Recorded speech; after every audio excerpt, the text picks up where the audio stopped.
보통은 70대가 넘으면 돈 걱정은 이제 좀 덜하게 된다고들 말합니다. 그런데 제가 직접 본 모습은 조금 달랐습니다. 오히려 이 시기부터 통장을 더 자주 확인하시고 계산기를 더 많이 두드리시더군요. 며칠 전 72세 한 분과 마주 앉아 차를 마시고 있었습니다. 그분이 갑자기 이런 말을 하시더군요. 통장 보는 게 무섭지는 않은데 보고 나면 며칠을 계산하게 돼요. 그 순간 이 나이대에선 돈의 의미가 정말 달라지겠구나 하는 생각이 들었습니다. 인생의 마지막 안전망은 통장 잔액이 아니라 오늘을 버틸 수 있다는 마음의 확신이다. 비슷한 고민이 있으시면 구독으로 함께 해주세요. 오늘은 70대가 가장 두려워하는 통장 상황과 관련해 꼭 알아야 할 5가지를 나눌 겁니다. 첫 번째는 통장을 보는 순간 느끼는 공포의 실체입니다.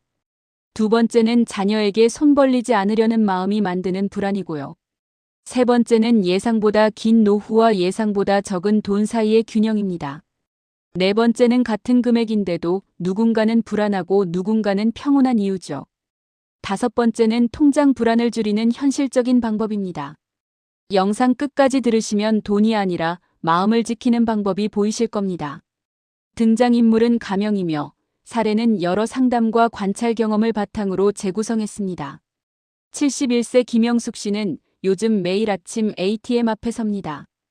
카드를 넣고 잔액을 확인하는 데는 1분이면 되는데 그 앞에서 15분을 보냅니다. 숫자는 어제와 똑같은데 오늘은 왠지 더 적어 보입니다. 영숙 씨는 계산을 시작합니다. 한 달 생활비 50만 원, 병원비 20만 원, 예상 못한 지출 10만 원. 그럼 이 돈으로 몇 달을 더 버틸 수 있을까? 아니, 몇 년을 버틸 수 있을까? 계산기를 두드리다 보면 숨이 막혀옵니다. ATM 화면이 꺼지고 영숙 씨는 카드를 주머니에 넣습니다. 오늘도 그냥 확인만 한 겁니다. 아무것도 안 꺼냈는데 왠지 돈을 쓴 것처럼 기분이 무겁습니다.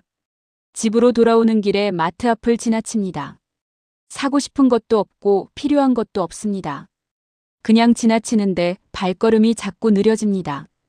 들어가면 또 돈을 쓸 것 같아서 그냥 집으로 갑니다.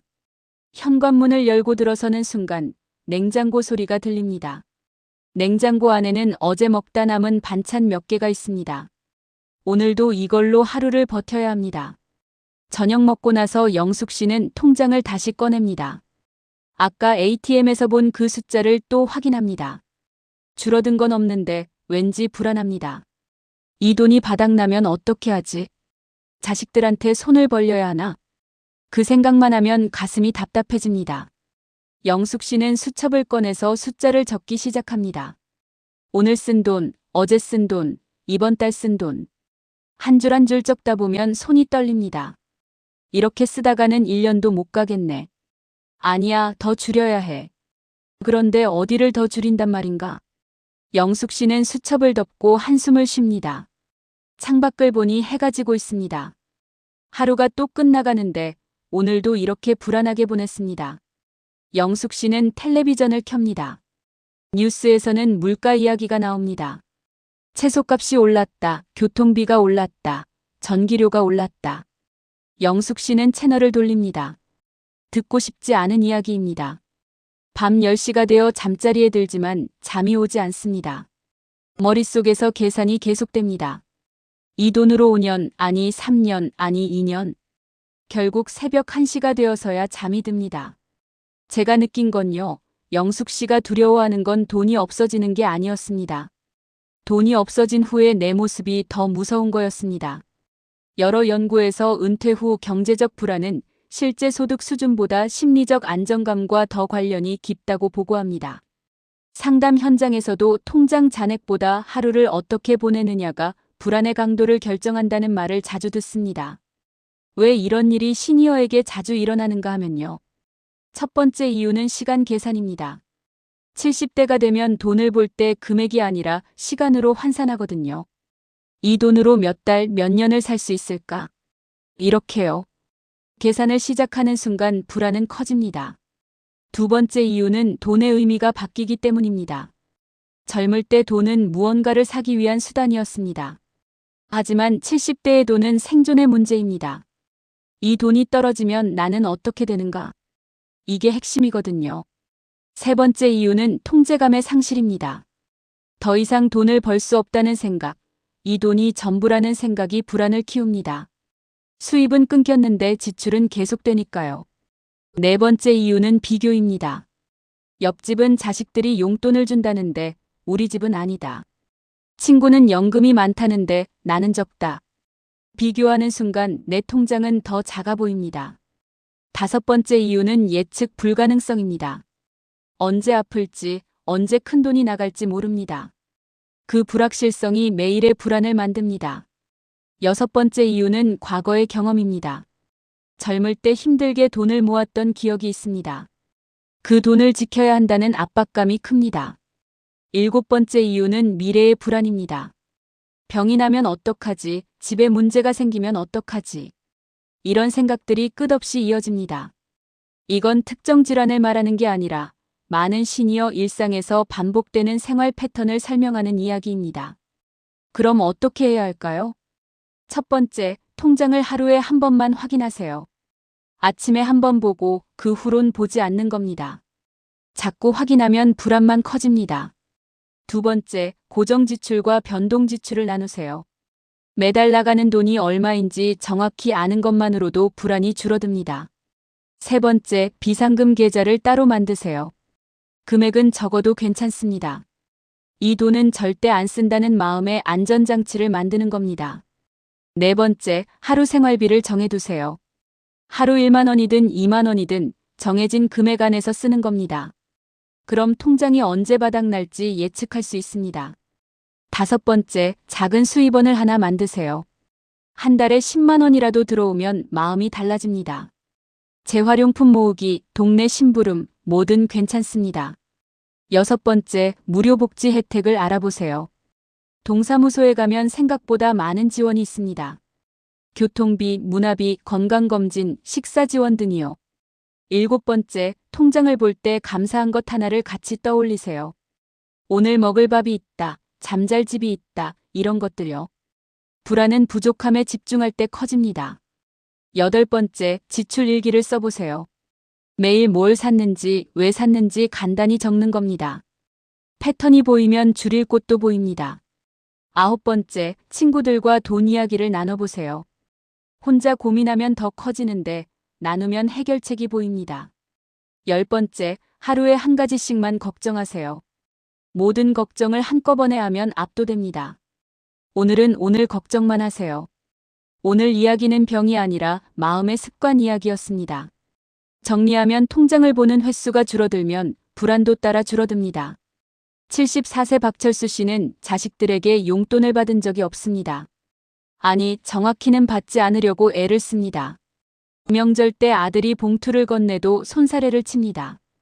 괜찮다, 나는 괜찮다, 너희가 쓰렴. 그렇게 말하고 나면 마음이 편할 것 같은데 오히려 더 무겁습니다. 철수 씨의 통장 잔액은 넉넉하지 않습니다. 한 달 생활비를 빼고 나면 여유가 거의 없습니다. 그런데도 자식들 돈은 받고 싶지 않습니다. 왜냐하면 그 순간 나는 짐이 되는 것 같으니까요. 어느 날 딸이 전화를 했습니다. 아빠, 이번 달 용돈 드릴게요. 통장 번호 알려주세요. 철수 씨는 괜찮다고 했습니다. 아빠 돈 있어, 내가 쓰렴. 딸은 알겠다고 하고 전화를 끊었습니다. 전화를 끊고 나니 마음 한구석이 허전합니다. 받을 걸 그랬나? 아니야, 이게 맞아. 그날 밤 철수 씨는 통장을 또 확인했습니다. 숫자는 변하지 않았지만 마음은 더 불안해졌습니다. 철수 씨는 창밖을 봅니다. 아파트 건너편에서 누군가 손주를 안고 산책하고 있습니다. 그 모습을 보니 가슴이 아픕니다. 나도 손주들 보고 싶은데 빈손으로 갈 수가 없어. 용돈이라도 줘야 할 텐데 내 형편이 이러니. 철수 씨는 창문을 닫고 자리에 눕습니다. 예전에는 손주들이 올 때마다 용돈을 줬습니다. 10,000원씩이라도 쥐어줬습니다. 손주들은 좋아했고 철수 씨도 기분이 좋았습니다. 그런데 요즘은 그럴 여유가 없습니다.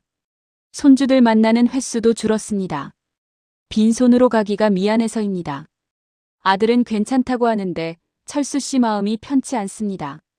할아버지가 손주한테 용돈도 못 주면 뭐가 할아버지야. 그런데 3개월 후 철수 씨의 생각이 바뀌었습니다. 계기는 건강검진이었습니다. 병원비로 예상보다 많은 돈이 나갔습니다. 그때 아들이 먼저 물었습니다. 아빠, 병원비 많이 나왔죠? 제가 드릴게요. 이번에는 철수 씨가 받았습니다. 고맙다, 나중에 갚을게. 아들이 웃으며 말했습니다. 아빠, 갚을 거 없어요. 저도 아빠한테 많이 받았잖아요. 그때 키워주신 돈, 공부시켜주신 돈 생각하면 이건 아무것도 아니에요. 그 순간 철수 씨는 깨달았습니다. 내가 자식들 돈을 안 받으려던 건 자존심 때문이었구나. 하지만 받지 않는다고 해서 내가 짐이 안 되는 건 아니구나. 오히려 받지 않으면서 더 멀어지고 있었구나. 그 후로 철수 씨는 명절 때 아들이 주는 용돈을 받습니다. 거절하지 않습니다. 대신 고맙다고 말합니다. 그리고 그 돈으로 손주들 간식을 사줍니다. 아들은 더 자주 연락합니다. 전화할 때 목소리도 편해졌습니다. 주말에 놀러오는 횟수도 늘었습니다. 철수 씨가 손주 용돈을 주니까 아들도 부담이 없나 봅니다. 철수 씨의 통장 잔액은 크게 늘지 않았지만 마음은 훨씬 가벼워졌습니다. 돈을 받는다는 건 짐이 되는 게 아니라 관계가 이어지는 거였습니다. 손주들도 할아버지를 더 자주 찾습니다. 할아버지가 용돈도 주고 웃으면서 반겨주니까요. 철수 씨는 이제 손주들 오는 날이 기다려집니다. 제가 느낀 건요, 자식에게 손 벌리지 않으려는 마음은 존엄하지만 그게 관계를 막을 때가 있다는 겁니다. 상담 현장에서도 경제적 독립을 지키려다 오히려 관계는 단절되고 외로움은 커진다는 말을 자주 듣습니다. 왜 이런 일이 시니어에게 자주 일어나는가 하면요. 첫 번째, 평생 주는 사람으로 살았기 때문입니다. 자식을 키우고 돈을 벌어주고 뒷바라지를 했습니다. 그런데 이제 받는 입장이 되니 자존심이 상합니다. 두 번째, 짐이 되고 싶지 않기 때문입니다. 자식들도 살기 바쁜데 내가 손을 벌리면 부담이 될 거라 생각합니다. 세 번째, 경제적 독립이 곧 존엄이라고 배웠기 때문입니다. 스스로 벌고 스스로 쓰고 남한테 의지하지 않는 것이요. 이게 어른의 도리라고 생각했습니다. 네 번째, 자식들이 나를 어떻게 볼까 두렵기 때문입니다. 돈도 못 벌면서 왜 손을 벌리냐고 생각할까봐 무섭습니다. 다섯 번째, 과거의 기억 때문입니다. 부모님이 경제적으로 힘들어하시던 모습을 봤던 기억이 있습니다. 그때 느꼈던 안타까움을 자식들에게 주고 싶지 않은 겁니다. 여섯 번째, 세대 차이 때문입니다. 우리 세대는 부모가 자식을 돕는 게 당연했지 반대는 아니었습니다. 그래서 자식에게 받는 게 어색하고 불편합니다. 일곱 번째, 자식들 형편을 걱정하기 때문입니다. 요즘 젊은 사람들도 힘들다는 걸 알고 있습니다. 그런데 거기에 내가 부담을 더하고 싶지 않은 겁니다. 이건 특정 질환을 말하는 게 아니라 많은 시니어 일상에서 반복되는 생활 패턴을 설명하는 이야기입니다. 그럼 어떻게 해야 할까요? 1단계, 먼저 내 감정을 인정하세요. 자식 돈을 받고 싶지 않은 마음, 그건 자연스러운 겁니다. 부끄러워할 필요 없습니다. 2단계, 받는 것과 짐이 되는 건 다르다는 걸 아세요. 자식이 주고 싶어서 주는 거라면 그건 짐이 아닙니다. 오히려 거절하는 게 자식을 서운하게 만듭니다. 3단계, 작은 금액부터 받아보세요. 명절 용돈, 생일 선물, 이런 것부터 시작하세요. 받고 나서 고맙다고 말하면 됩니다. 4단계, 받은 돈의 용도를 정하세요. 손주 용돈, 가족 식사, 이런 데 쓰면 부담이 덜합니다. 5단계, 자식과 솔직하게 대화하세요. 내가 왜 받기 싫었는지, 지금은 왜 받는지 말해보세요. 6단계, 내가 줄 수 있는 것도 생각하세요. 돈은 못 줘도 시간, 경험, 지혜는 줄 수 있습니다. 7단계, 천천히 익숙해지세요. 처음엔 어색해도 시간이 지나면 자연스러워집니다. 오늘 당장 할 수 있는 행동 하나가 있습니다. 다음에 자식이 용돈을 주려고 하면 거절하지 마세요. 받고 고맙다고 말하고 그걸로 충분합니다. 오늘 이야기는 병이 아니라 관계의 균형 이야기였습니다. 정리하면 경제적 독립을 지키려다 관계가 멀어지면 외로움이 따라옵니다. 78세 이순자 씨는 50대 후반에 노후 계획을 세웠습니다. 그때 계산은 이랬습니다. 65세부터 연금 나오고 예금 이자 조금 붙고 80세까지는 버틸 수 있겠다. 그렇게 생각했습니다. 그런데 지금 78세, 계획과 현실이 너무 다릅니다. 연금은 나오는데 물가는 예상보다 많이 올랐습니다. 병원비는 생각보다 자주 많이 듭니다.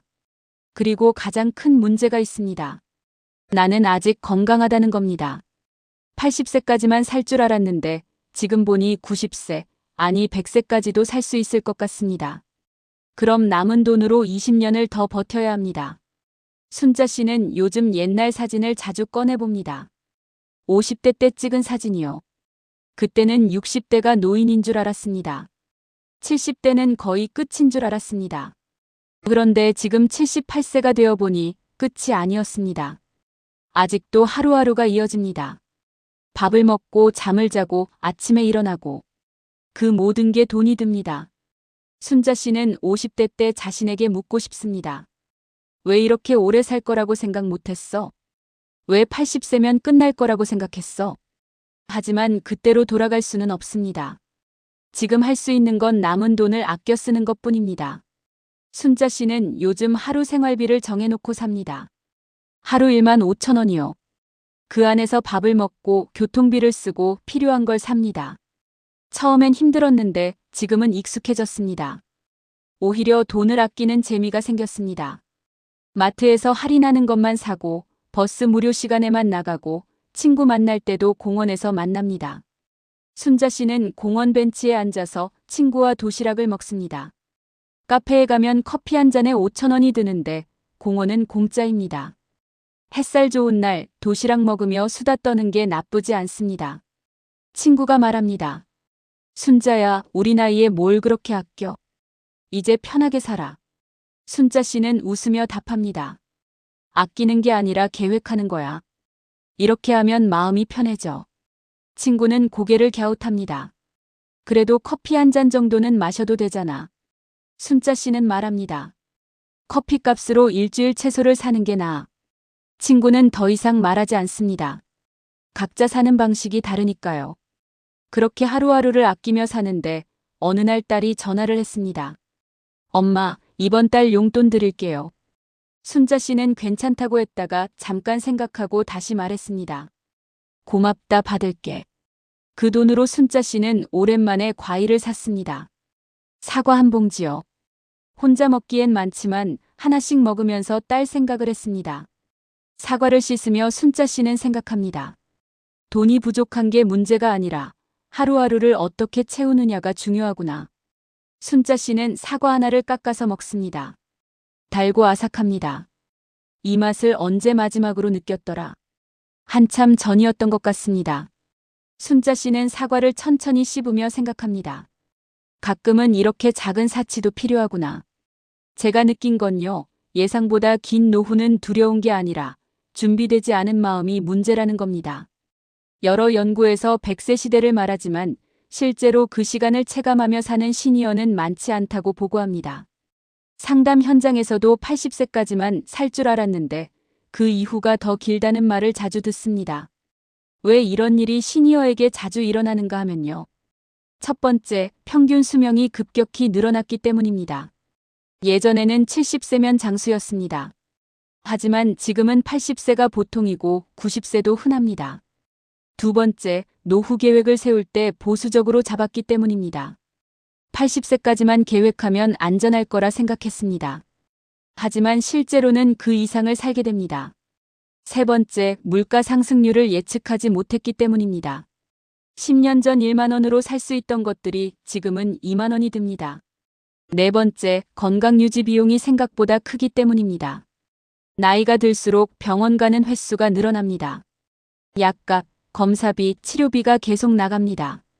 다만 건강 상태는 개인차가 크니 치료나 약 처방은 의사 지시에 따라야 합니다. 다섯 번째, 예상치 못한 지출이 생기기 때문입니다. 집수리, 가전제품 고장, 경조사비 등이요. 이런 것들은 계획에 없던 지출입니다. 여섯 번째, 연금이 생각보다 적기 때문입니다. 물가는 오르는데 연금은 그대로거든요. 실질 구매력이 계속 떨어집니다. 일곱 번째, 사회적 활동 비용이 드는데 이걸 간과했기 때문입니다. 친구 만나기, 경조사, 동창회 등에도 돈이 듭니다. 이걸 계산에 넣지 않았습니다. 이건 특정 질환을 말하는 게 아니라 많은 시니어 일상에서 반복되는 생활 패턴을 설명하는 이야기입니다. 그럼 어떻게 해야 할까요? 마음을 바꾸는 것 세 가지입니다. 첫 번째, 오래 사는 건 축복이라고 생각하세요. 돈이 부족한 게 문제가 아니라 건강하게 살고 있다는 게 감사한 겁니다. 두 번째, 비교하지 마세요. 남들은 연금이 많아 보여도 그 사람도 고민이 있습니다. 내 상황에 집중하세요. 세 번째, 하루하루에 집중하세요. 20년 후를 걱정하지 말고 오늘 하루를 잘 사는 것에 집중하세요. 관계를 바꾸는 것 세 가지입니다. 첫 번째, 자식과 솔직하게 대화하세요. 내가 얼마나 불안한지, 어떤 도움이 필요한지 말하세요. 두 번째, 도움을 받는 걸 부끄러워하지 마세요. 복지 혜택, 자식 용돈, 친구 도움 다 받아도 됩니다. 세 번째, 내가 줄 수 있는 것도 찾아보세요. 손주 돌보기, 김치 담그기, 경험 나누기 등이요. 받기만 하면 부담인데 주고받으면 관계가 됩니다. 생활 습관을 바꾸는 것 네 가지입니다. 첫 번째, 고정 지출을 줄이세요. 매달 나가는 돈 중에 꼭 필요하지 않은 건 끊으세요. 두 번째, 작은 수입이라도 만드세요. 일주일에 한두 번, 몇 시간이라도 일하면 마음이 달라집니다. 세 번째, 무료로 즐길 수 있는 것을 찾으세요. 공원 산책, 도서관, 복지관 프로그램 등이요. 네 번째, 건강관리에 투자하세요. 지금 병원비 아끼려다 나중에 더 큰 돈이 들 수 있습니다. 오늘 이야기는 병이 아니라 시간에 대한 준비 이야기였습니다. 정리하면 예상보다 긴 노후는 두렵지 않고 하루를 어떻게 채우느냐가 중요합니다. 많은 시니어가 놓치는 네 번째 진실이 있습니다. 통장 불안은 금액의 문제가 아니라 구조의 문제라는 겁니다. 저는 비슷한 금액을 가진 두 분을 관찰한 적이 있습니다. 한 분은 73세, 통장에 2천만 원 정도요. 다른 분은 75세, 통장에 역시 2천만 원 정도였습니다. 그런데 두 분의 불안도는 완전히 달랐습니다. 첫 번째 분은 매일 통장을 확인하고 계산기를 두드리고 밤에 잠을 설쳤습니다. 두 번째 분은 한 달에 한 번 통장을 보고 그 외엔 신경 쓰지 않았습니다. 차이가 뭐였을까요?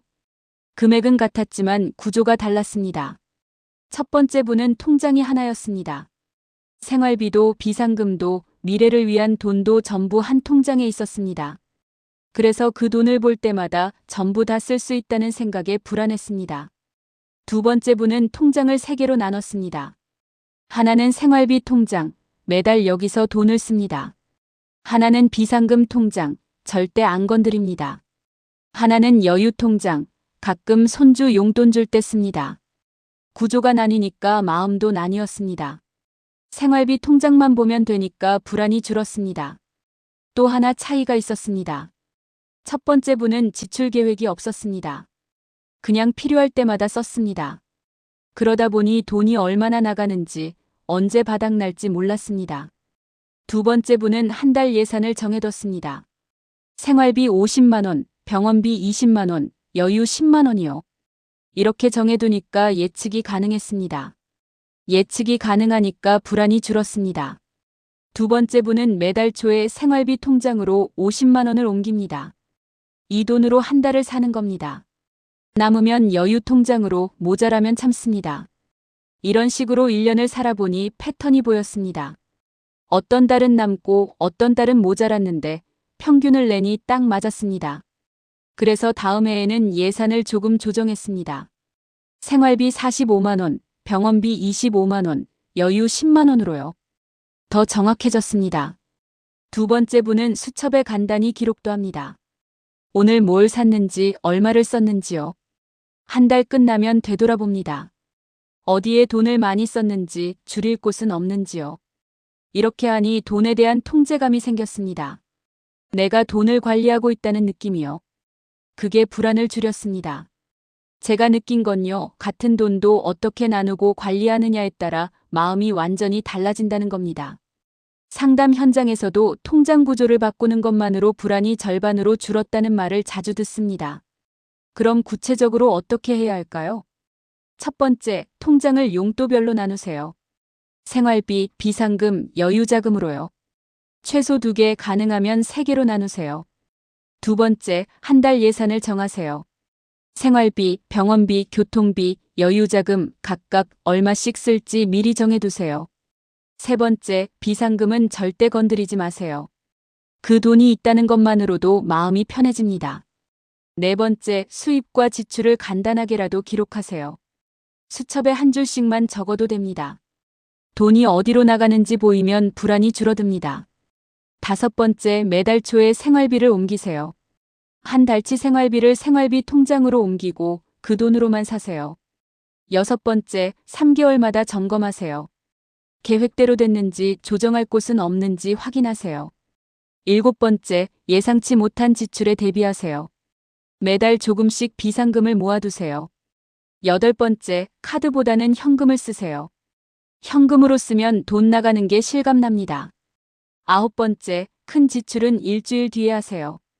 충동 구매를 막을 수 있습니다. 열 번째, 자동이체는 최소화하세요. 매달 자동으로 나가는 돈이 쌓이면 부담입니다. 오늘 이야기는 병이 아니라 돈을 대하는 구조 이야기였습니다. 정리하면 통장을 나누고 예산을 정하면 같은 금액도 불안이 줄어듭니다. 오늘 이야기를 정리하겠습니다. 첫 번째, 통장을 보는 순간의 공포는 금액이 아니라 시간 계산에서 옵니다. 두 번째, 자식에게 손 벌리지 않으려는 마음은 존엄하지만 관계를 막을 수 있습니다. 세 번째, 예상보다 긴 노후는 두렵지 않고 하루를 어떻게 채우느냐가 중요합니다. 네 번째, 같은 금액도 구조를 바꾸면 불안이 절반으로 줄어듭니다. 다섯 번째, 통장의 숫자가 아니라 마음의 안전장치를 만드는 게 핵심입니다. 이제 여러분께 3가지 질문을 드리고 싶습니다. 나는 지금 통장을 하루에 몇 번 확인하고 있는가? 나는 자식에게 도움을 받는 것을 어떻게 생각하는가? 나는 남은 돈으로 시간을 계산하고 있는가? 아니면 오늘을 살고 있는가? 이 질문들에 답하다 보면 지금 내가 서 있는 곳이 보일 겁니다. 70대의 통장 불안은 돈의 문제가 아닙니다. 얼마가 있느냐가 중요한 게 아니라 그 돈을 어떻게 바라보느냐가 중요합니다. 불안은 부족함에서 오는 게 아니라 예측할 수 없음에서 옵니다. 그래서 구조를 만들고 계획을 세우고 하루를 채우는 게 중요합니다. 돈이 많다고 불안이 없는 건 아닙니다. 돈이 적다고 불안이 큰 건 아닙니다. 중요한 건 내가 내 삶을 통제하고 있다는 느낌입니다. 오늘 하루를 버틸 수 있다는 확신입니다. 내일도 괜찮을 거라는 믿음입니다. 그 믿음은 통장 숫자에서 오지 않습니다. 하루를 살아가는 이유에서 옵니다. 아침에 일어나는 이유, 밥을 먹는 이유, 사람을 만나는 이유요. 그 이유들이 우리를 지킵니다. 통장의 숫자가 아니라 하루를 버티는 이유가 우리를 지킵니다. 여러분은 충분히 잘하고 계십니다. 지금까지 버텨온 것만으로도 대단한 겁니다. 앞으로도 하루하루 천천히 가시면 됩니다. 급하게 갈 필요 없습니다. 내 속도로 내 방식대로 가면 됩니다. 남들과 비교할 필요도 없습니다. 내가 오늘 하루를 잘 살면 그걸로 충분합니다. 나이는 선택할 수 없지만 어떻게 살아갈지의 선택은 우리에게 있습니다. 오늘 한 가지라도 내려놓아 보셨다면 좋아요 한 번이 큰 힘이 됩니다. 댓글로 가장 내려놓기 어려운 것을 적어주세요. 그게 다음 영상의 주제가 될 수 있습니다. 구독해 두시면 60대에서 70대에 꼭 필요한 주제를 꾸준히 받아보실 수 있어요.